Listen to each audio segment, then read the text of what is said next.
A battery is easy to ignore.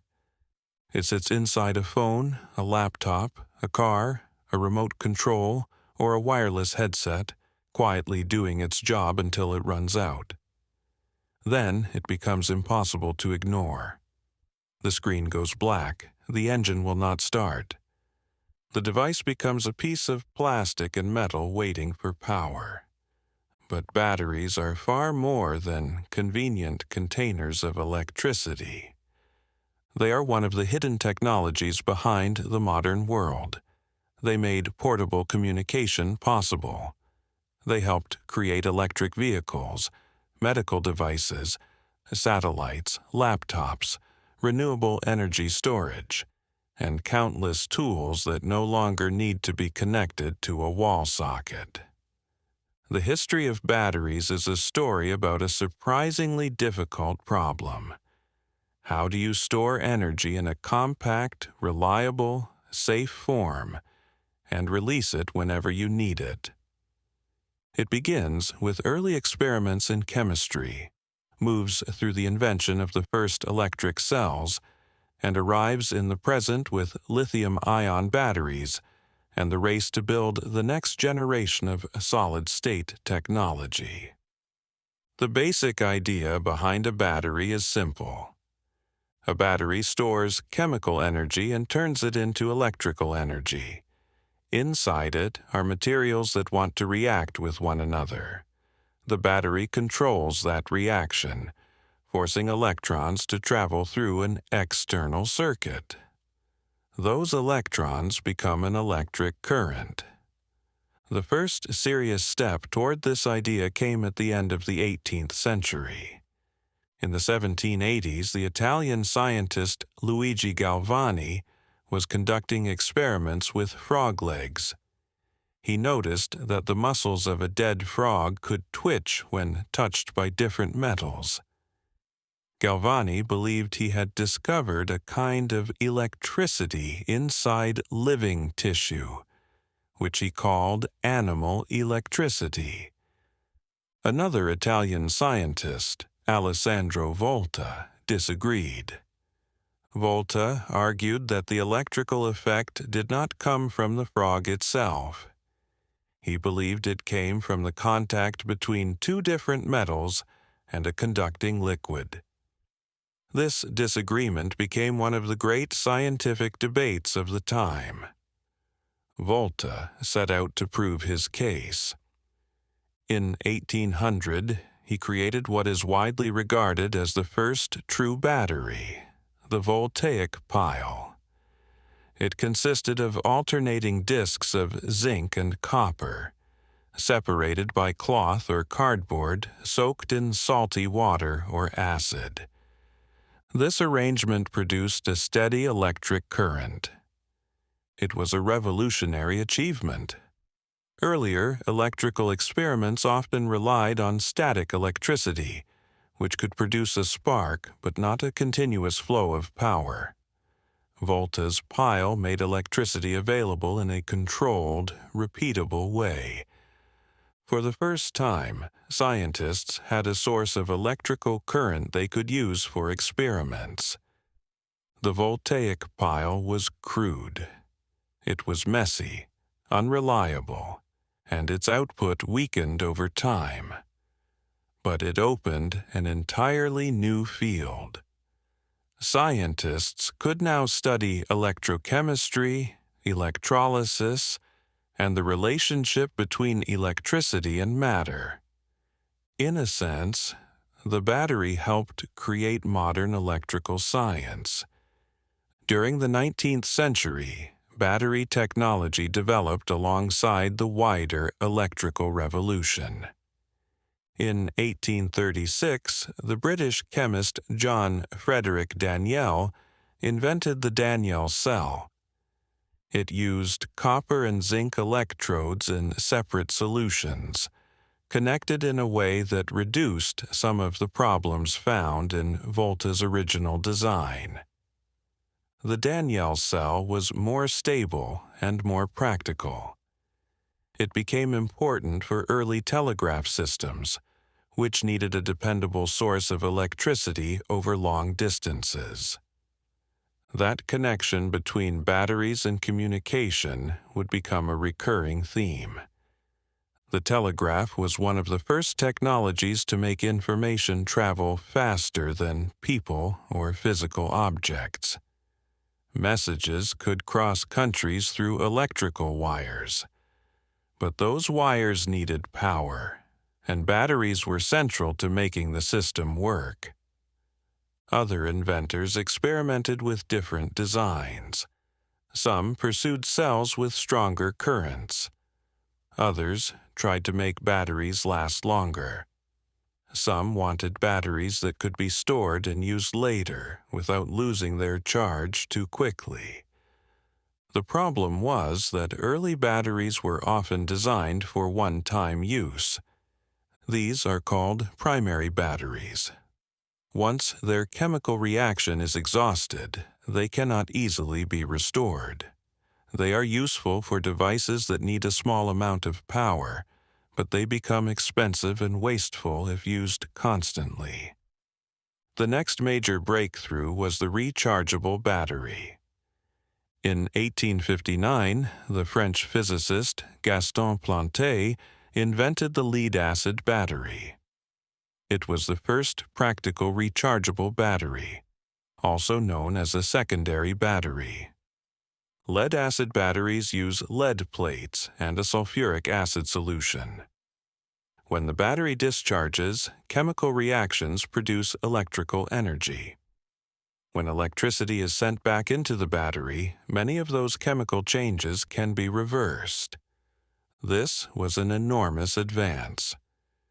Instead of throwing away a battery once it was empty, users could recharge it. The idea now seems ordinary, but it changed what batteries could do. A rechargeable battery could be part of a larger system. It could store energy, deliver bursts of power, and be used repeatedly. Lead-acid batteries were heavy and not especially energy-dense. They stored relatively little energy for their weight, but they were durable, cheap, and capable of delivering strong electrical currents. That made them ideal for one of the most important inventions of the modern age: the automobile. Early cars needed a reliable way to start their engines. Before electric starters, drivers often had to use a hand crank. This could be difficult and dangerous. The lead-acid battery made electric starting practical. It also powered lights, ignition systems, and other electrical components. Even today, most petrol and diesel cars still use a lead-acid battery to start the engine. The battery that helped launch the electric age also became essential to the age of internal combustion. At the same time, inventors were searching for lighter and more practical rechargeable batteries. In 1899, the Swedish engineer Waldemar Jungner developed a nickel-cadmium battery. It used nickel oxide and cadmium as its active materials. Nickel-cadmium batteries were more durable than many earlier designs and could be recharged repeatedly. A few years later, Thomas Edison developed his own nickel-iron battery. Edison believed electric vehicles had a future, and he wanted a battery that would be robust enough to power them. His nickel-iron design lasted a long time and could survive rough treatment, but it had disadvantages. It was expensive, relatively inefficient, and took a long time to charge. Edison's interest in electric cars is a reminder that the history of batteries is not a straight line. Electric vehicles were not invented in the 21st century. In the late 19th and early 20th centuries, they competed with steam cars and petrol-powered cars. In some cities, electric vehicles were popular because they were quiet, clean at the point of use, and easier to operate than vehicles that required cranking. But petrol cars had one major advantage: range. Liquid fuel carried a huge amount of energy relative to its weight. Petrol could be refilled quickly, and as roads expanded, fuel stations became common. Batteries of the era could not match that combination of energy density, convenience, and infrastructure. For much of the 20th century, electric vehicles became a side story. Batteries remained important, but they were used mainly where portable, small-scale, or backup power was needed. The development of consumer electronics created new demand. Flashlights, radios, cameras, hearing aids, portable tools, and later calculators all depended on batteries. These uses pushed manufacturers to make cells smaller, safer, cheaper, and more reliable. The familiar dry cell became one of the great everyday technologies of the 20th century. Unlike early wet cells, which used liquid electrolytes that could spill, dry cells used paste-like materials. That made batteries more portable and easier to use. By the middle of the century, batteries had become ordinary household objects. But the world still lacked a battery that could combine low weight, high energy storage, long life, and practical recharging. The search for that battery would eventually lead to lithium. Lithium is the lightest metal on the periodic table. It also has a strong tendency to give up electrons. Those properties make it highly attractive for battery chemistry. A battery based on lithium could, in principle, store much more energy for its weight than older types such as lead-acid or nickel-cadmium. But lithium has a serious downside. It is highly reactive. A battery is essentially a controlled chemical reaction. Lithium makes that reaction powerful, but controlling it safely is difficult. If a battery is damaged, overheated, improperly charged, or poorly designed, it can become unstable. For decades, lithium batteries were more of a promise than a mainstream product. In the 1970s, a number of researchers began developing lithium-based battery concepts.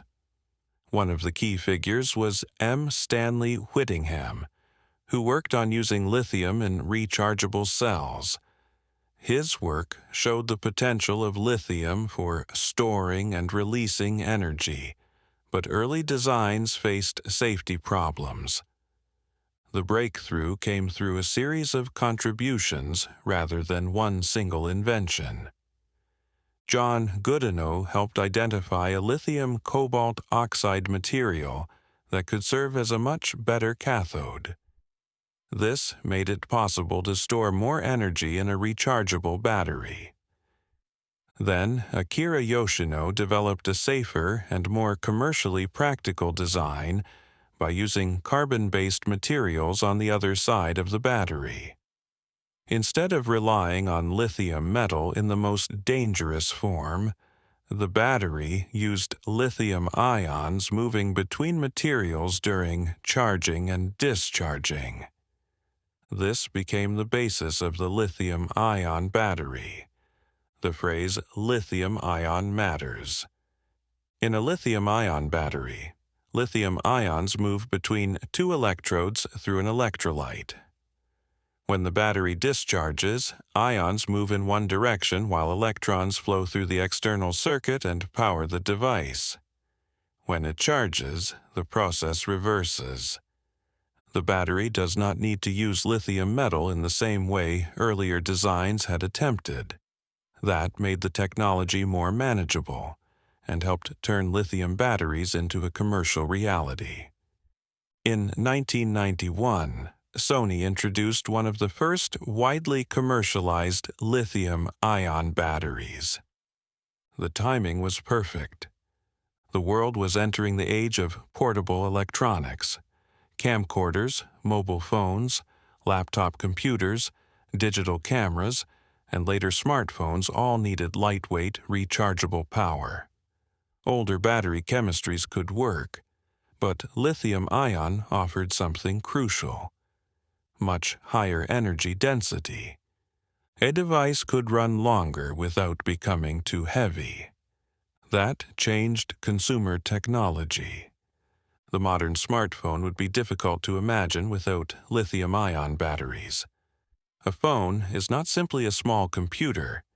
It is a small computer designed to travel with its user all day. It has a display, cameras, radios, processors, sensors, and constant network connections. All of that needs energy. Laptops, tablets, wireless headphones, drones, and portable medical equipment all rely on the same basic advantage. Lithium-ion batteries put a large amount of usable energy into a relatively small and light package. But lithium-ion did more than reshape consumer electronics. It helped bring electric vehicles back. For decades, battery technology had been the biggest obstacle to electric cars. Lead-acid batteries were too heavy.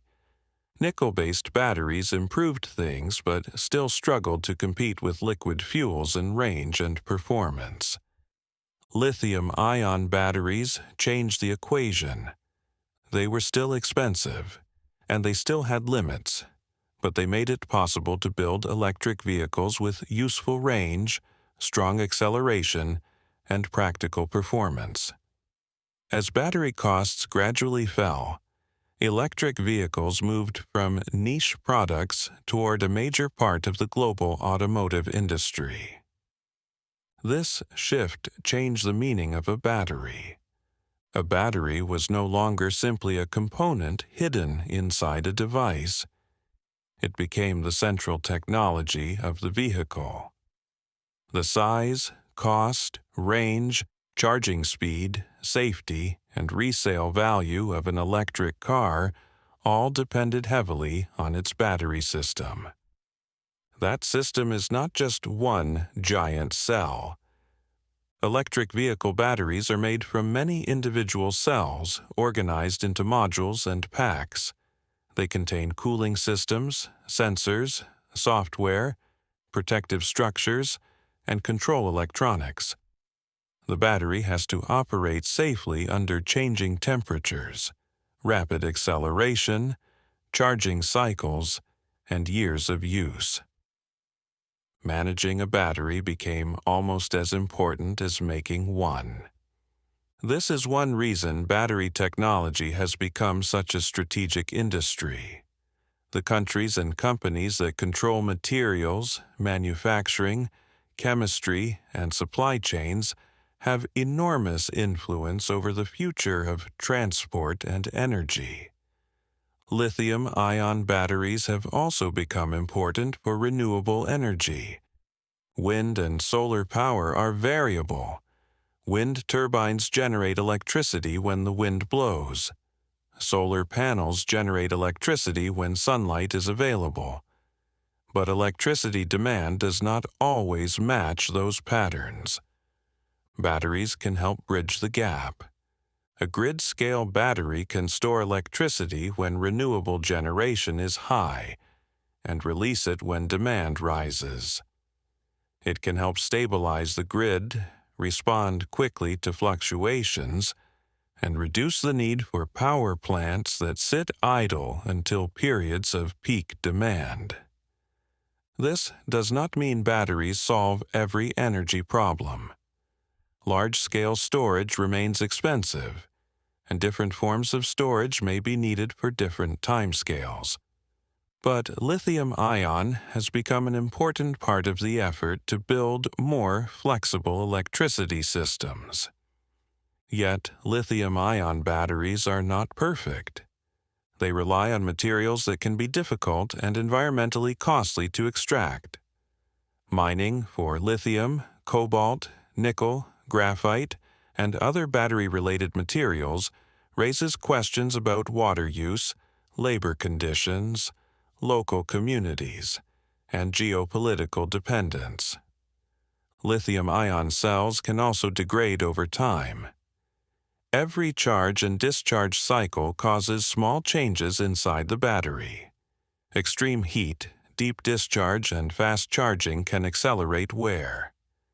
Engineers have improved battery management systems, charging methods, and chemistry, but degradation remains part of the technology. Then there is safety.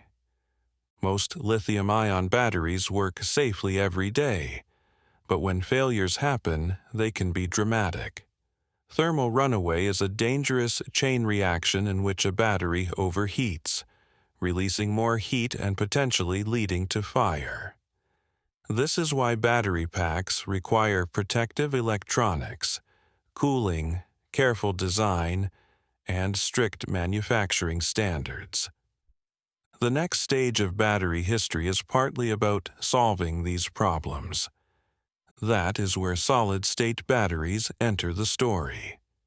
A conventional lithium-ion battery usually uses a liquid or gel-like electrolyte to allow lithium ions to move between electrodes. A solid-state battery replaces that liquid component with a solid material. The appeal is obvious. A solid electrolyte could potentially reduce fire risks. It could make batteries more stable. It might allow the use of different materials, including lithium metal anodes, which could increase energy density.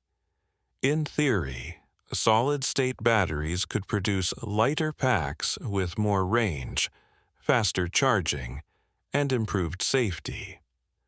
That is why they have become one of the most talked-about technologies in the battery industry. But solid-state batteries are difficult to make. The materials must allow ions to move efficiently while remaining stable over thousands of charging cycles. The interfaces between different layers inside the battery are challenging. Tiny imperfections can cause problems. Manufacturing at scale is not simply a matter of building more factories. It requires reliable processes that can produce consistent cells at competitive cost. This is a familiar pattern in technological history. A laboratory demonstration can show that something is possible. Turning it into a cheap, durable, mass-produced product is a different challenge altogether. Solid-state batteries may become important, but they are unlikely to replace lithium-ion overnight.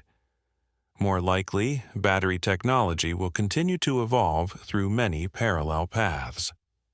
Lithium-ion itself is not one single chemistry. Different battery types use different combinations of materials. Some prioritize long life. Some prioritize low cost. Some prioritize energy density. Some aim to reduce reliance on scarce materials. Sodium-ion batteries, for example, are being explored as a lower-cost alternative for some uses, particularly where maximum range is less important. There may not be one universal battery of the future. A phone, a family car, a heavy truck, a grid storage facility, a cargo ship, and a medical implant all have different needs.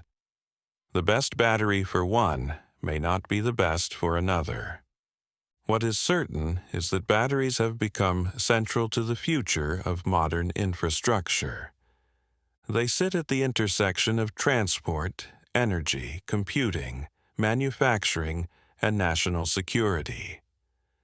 They affect how far an electric vehicle can travel, how long a phone lasts, how renewable power can be used, and how dependent a country is on imported fuel.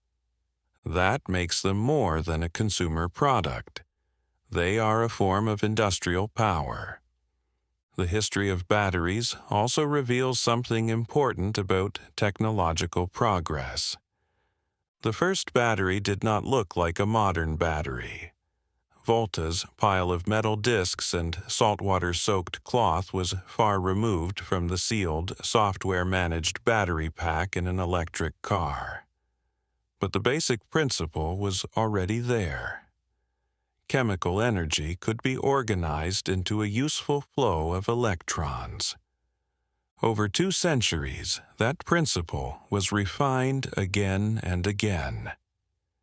The Daniell cell made electrical power more stable. The lead-acid battery made it rechargeable. Nickel-based cells made portable power more practical. Lithium-ion made high-energy portable electronics and modern electric vehicles possible. And solid-state technology may point toward a future with safer, lighter, more capable energy storage. The battery's story is not only one of chemistry, it is a story about freedom from wires. Every advance gave people more ability to carry power with them. A telegraph station could send a message. A car could start with the turn of a key. A radio could travel into the countryside. A laptop could be opened on a train. A phone could connect someone anywhere. An electric vehicle could move without burning petrol. A solar farm could save energy for after sunset. The battery made all of those things more possible.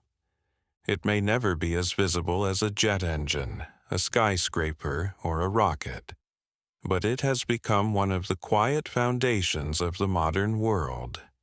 And its most important chapter may still be ahead. The future of batteries will be shaped by chemistry, but also by mining, manufacturing, recycling, software, public policy, and the growing demand for cleaner energy.